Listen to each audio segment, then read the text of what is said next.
आणि बोगस मतदार याद्या यावरनं विरोधकांनी सरकारवरती किंवा निवडणूक आयोगावरती आरोप करणं ही एक वेगळी गोष्ट आहे। पण दुसरीकडे संजय गायकवाडांनी सरकारलाच घरचा आहेर दिलाय। बुलढाण्यामध्ये 1 लाख बोगस मतदार आहेत असा आरोप त्यांनी केला आणि शिवसेनेचे आमदार संजय गायकवाड यांनी एक प्रकारे निवडणूक आयोगालाच अडचणीत आणल्याचं बोललं जात आहे।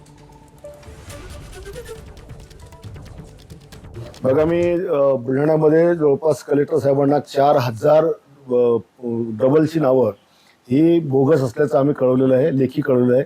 काल महाराष्ट्र राज्याचे निवडणूक आयोग दिनेश वाघवणे साहेबांना मी फोन केला की अशा प्रकारचे बोगस नावं आहे आणि काही 30-30 वर्षापासूनचे लोक इथे राहून गेलेत, अधिकारी राहून गेलेत, त्यांचे देखील नावं तसेच आहेत आणि मृत्यू झालेले देखील। हा आकडा जिल्ह्यात जर विचार केला तर लाखापेक्षा अधिक हा आकडा आहे आणि निवडणूक आयोग म्हणतो नाव काढू नका। अरे ही जी डबल नाव ही तुम्ही काय काढत नाही? असा कोणता या भारताचा कायदा आहे, कोणतं संविधान असं की असे बोगस नावं तुम्ही कायम ठेवता? मृत्यू पावलेल्यांची नावं तुम्ही टाकत नाही। 25 जुलैला तुम्ही सांगितले की नाव काढू पण नका पण टाकू नका। कालपर्यंत जे मुलं तरुण झाले, वयात आले, ज्यांना मतदानाचा अधिकार प्राप्त झाला, तुम्ही त्यांचा अधिकार हिसकून घेत नाहीये का?